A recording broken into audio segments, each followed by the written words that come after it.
E isso mostra um caminho que foi alcançado. O que vai acontecer, não sei. Sei que, olhando para esse momento, ele pegou o Fluminense. O Fluminense tinha problemas? Tinha. O São Paulo também tem.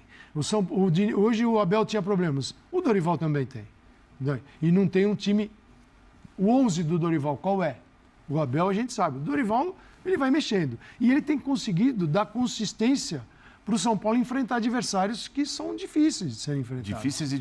Rapaz, imprensa esportiva aí rasgando elogios aí para o São Paulo após a vitória contra o Palmeiras. Vamos estar vendo mais aí sobre esse jogo e a repercussão, o debate aí do programa Linha de Passe aí, tá? Vamos estar vendo tudo aí sobre essa partida. Você que tá chegando agora, se inscreve no canal, deixe seu like aí e ativa o sininho, que é muito importante, tá, meu parceiro? O vídeo tá muito bom aí. Um baita de um vídeo aí, né? Os comentaristas analisando e debatendo essa grande vitória, né? E falando muito bem aí do São Paulo sobre esse primeiro jogo aí, tá? Assiste o vídeo até o final, tá? E bora lá pro vídeo.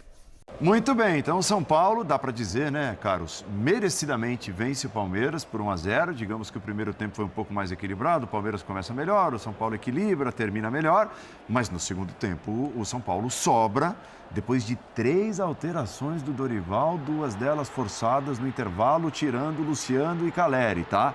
Então você pensa assim, poxa, de novo, São Paulo com jogadores importantíssimos, jogadores-chave machucados, saem os 2 e o São Paulo dá um banho no Palmeiras no segundo tempo.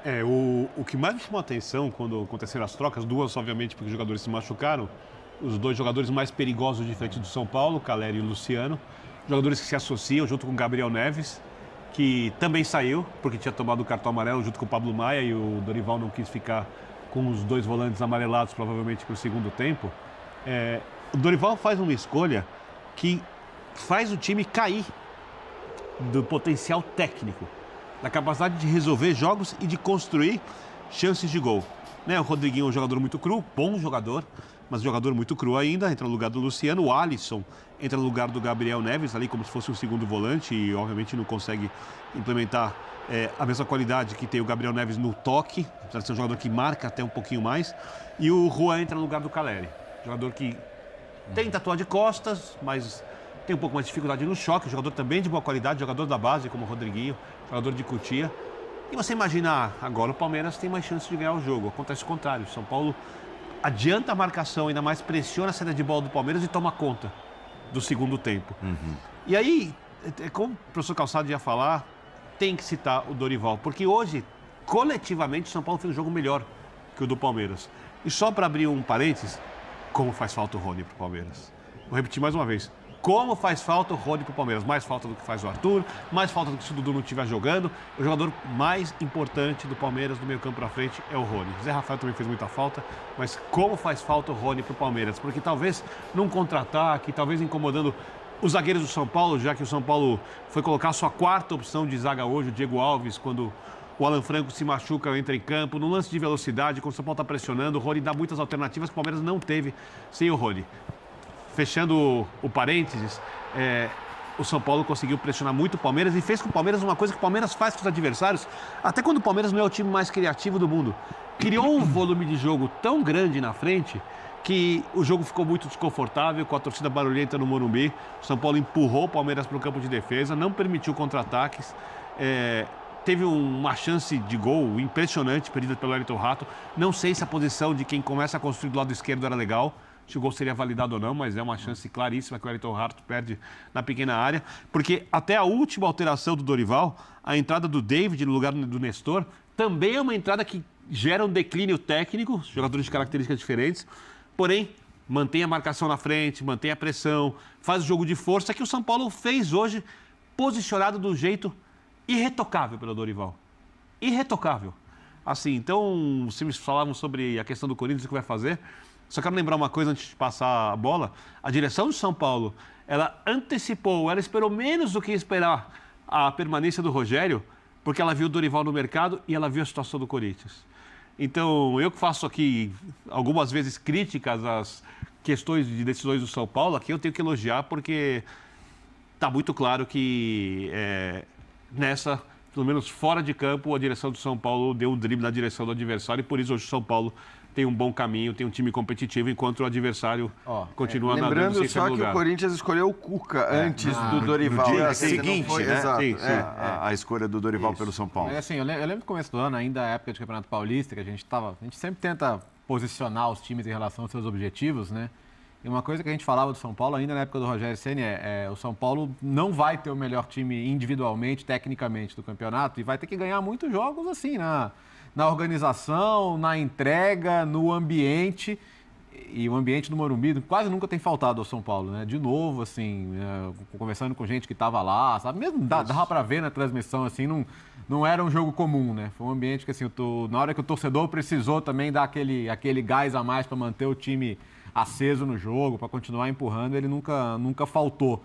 E pega escalação por escalação, mesmo o Palmeiras desfalcado, né? Não é que seja o São Paulo mais incrível que a gente já viu, mas... São Paulo tinha mais desfalques que o Palmeiras. São Paulo tinha seus problemas também, então é um resultado notável. O Palmeiras vai tirar confiança do fato de já ter virado outros confrontos, inclusive contra o próprio São Paulo, e a gente sabe que 90 minutos num jogo de volta no Allianz são longos para todo mundo. Um 2-0 é um resultado totalmente normal no Allianz. Perfeitamente possível, como todos os confrontos que estão para todo mundo que está em desvantagem são, mas eu acho que o palmeirense que tem aquelas coisinhas ainda com o mercado do Palmeiras, acho que a questão do primeiro volante ela ainda pega, né? Porque você vê que várias vezes a gente percebeu, hoje com 3 zagueiros, talvez até por isso, né? Por não ter esse jogador que pudesse fazer o primeiro volante. Eu acho que, eu entendo o seu ponto sobre o Rony, mas o mais difícil de substituir, eu acho que é esse volante. Talvez tecnicamente, né? Porque você olha para o Endrick, mas é óbvio, assim, acho que o que está acontecendo primeiro a gente precisa fazer a ressalva. O São Paulo perdeu, já não tinha o Beraldo, que era um jogador que vinha jogando muito bem na defesa. O São Paulo perde o Caleri e o Luciano no segundo tempo do jogo e mesmo assim produz o suficiente para ganhar não só de mas para ganhar até de mais. Eu acho até que o resultado acabou ficando barato para o que foi o segundo tempo e para o que a gente sabe que costuma ser um jogo de volta no Allianz Parque, como o Léo falou. Então, pelo que produziu, o São Paulo poderia ir até numa situação mais confortável para o Allianz Parque. Mas está muito claro que, assim, o Palmeiras, isso a gente falava depois do jogo contra o Botafogo, depois do jogo contra o Bahia, assim, o Palmeiras tem um problema seríssimo que é a incapacidade de substituir os seus 11 titulares. O Palmeiras, que foi no primeiro ano do Abel um time que você nem sabia quem que ia entrar em campo, você não sabia qual era a escalação titular, quem era titular. Depois virou oposto disso. Depois virou oposto, acho que a partir da final de Montevidéu contra o Flamengo, você passa a ter um 11 ali indiscutível, a chegada do Arthur para ocupar aquele lugar, acho que foi perfeita, foi pontual, mas ele não está nessa competição, e hoje está muito claro, assim, quando o Palmeiras não tem os seus titulares, a diferença de atuação de todos os caras que entram em relação aos titulares é enorme. Assim, não dá para comparar o que o Endrick joga com o que o Rony joga hoje, evidentemente. Claro. Né? Hoje, claro. Não dá para comparar o Richard Rios com o Zé Rafael, não dá para comparar nenhum dos reservas. E aí a questão que o Léo falou. Mas, de novo, eu faço a ressalva. O São Paulo tinha, talvez, a ausência dos seus jogadores mais importantes e conseguiu encontrar soluções para essas ausências. A gente conversava até fora do ar durante o jogo, né? E o Paulo Calçade trouxe um pensamento com o qual eu concordo plenamente. E o São Paulo mostrou isso contra o Fluminense e mostrou hoje. O São Paulo parece um time maduro o suficiente para jogar de acordo O adversário. com o jeito do adversário. Então ele neutraliza o Fluminense e joga... de certa forma, ele faz um jogo que neutraliza o Palmeiras hoje. É muito difícil. No espaço de 4 dias. Porque a gente está falando do Abel de novembro de 2020 até hoje e do Dorival que assumiu outro dia. Então, né, as coisas, os trabalhos são completamente diferentes. A gente elogia o trabalho do Abel. Aqui no caso do Dorival, se o Palmeiras tem dificuldade de repor quando perde alguém dos 11, o Dorival está trabalhando com um elenco muito maior do que o Abel. Digo maior no sentido de trocas. Contra o Fluminense foi um time diferente no meio de campo, que ele foi reformando depois na segunda etapa. O que eu vejo no São Paulo é o seguinte, temos o nosso jogo para executar e tem o jogo do adversário. Para executar o nosso jogo, precisamos neutralizar o adversário. E aí o que ele faz, o Abel? Ele cria um jogo para barrar o jogo principal do Fluminense, e ele consegue fazer isso no primeiro tempo, e no segundo é outro São Paulo. Hoje, a mesma coisa, tanto que ele faz o gol no Fluminense aos 82 minutos e aos 87 hoje. Então, o que está acontecendo?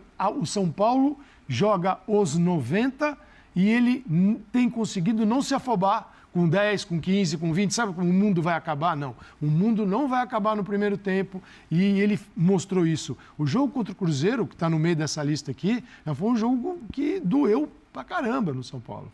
O São Paulo deveria ter tido um resultado melhor. Tomou um gol contra, não foi nenhuma bola no gol do São Paulo o jogo inteiro. Não teve. E isso mostra um caminho que foi alcançado. O que vai acontecer, não sei. Sei que, olhando para esse momento, ele pegou o Fluminense. O Fluminense tinha problemas? Tinha. O São Paulo também tem. Hoje o Abel tinha problemas. O Dorival também tem. E não tem um time... O 11 do Dorival, qual é? O Abel, a gente sabe. O Dorival, ele vai mexendo. E ele tem conseguido dar consistência para o São Paulo enfrentar adversários que são difíceis de serem enfrentados. Difíceis e diferentes. E diferentes. Então ele se moldou para o Fluminense, se moldou para o Palmeiras. Mas não tinha o... É verdade, não tinha. Lembra do aleatório do Corinthians? Não tem nada o aleatório. oposto. Por isso que eu falei. Oposto. Presta atenção. Absoluto oposto. Temos que ter uma continuidade do que o Rogério fez. Exatamente. Agregando coisas. Por isso que eu falei, presta atenção aqui e no São Paulo e no Corinthians. Um é o jogo aleatório com volume desordenado. Aí o goleiro trabalha, mas você não tira muita coisa. Esse aqui tem um jogo mais consciente, você vê no time. Não, e acho que é bom a gente ressaltar e lembrar do que foi o jogo no Brasileiro também, entre eles. Porque o Palmeiras venceu, 2-0. Mas a atuação do São Paulo foi boa. O São Paulo não jogou mal aquela partida, o São Paulo poderia ter tido um outro resultado. Então, eu acho que assim, é mais um jogo, mais um episódio para isso que você está falando. Porque nem sempre o placar reflete o que você faz dentro de campo. Acho que o próprio Palmeiras, inclusive, nos seus últimos maus resultados, a gente chegou aqui e falou, né, que depois do jogo contra o Bahia, a derrota acaba sendo muito cruel. O Palmeiras poderia ter vencido até aquele jogo e acabou perdendo com um gol no final. O jogo contra o Botafogo, acho que foi um jogo equilibrado, você poderia ter tido empate e tal. Hoje não. Hoje, acho que assim, hoje é um jogo em que o São Paulo foi superior, não digo do começo ao fim, mas como disse o Dorival, talvez dos 20 minutos do primeiro tempo até o final o São Paulo foi superior, fez valer o mando, e isso é uma coisa curiosa também nesse confronto, né? Se a gente pegar a história recente, desde os novos estádios de Corinthians e de Palmeiras, a gente vai ver que entre Palmeiras e Corinthians, o fator mando de campo conta muito pouco, muito pouco. Não conta quase nada. O fator mando de campo em São Paulo e Palmeiras... É impressionante. É impressionante, é uma loucura, assim, o quanto o São Paulo vai melhor no Morumbi, o quanto o Palmeiras vai melhor no Allianz Parque. É um negócio que tem se refletido ano após ano.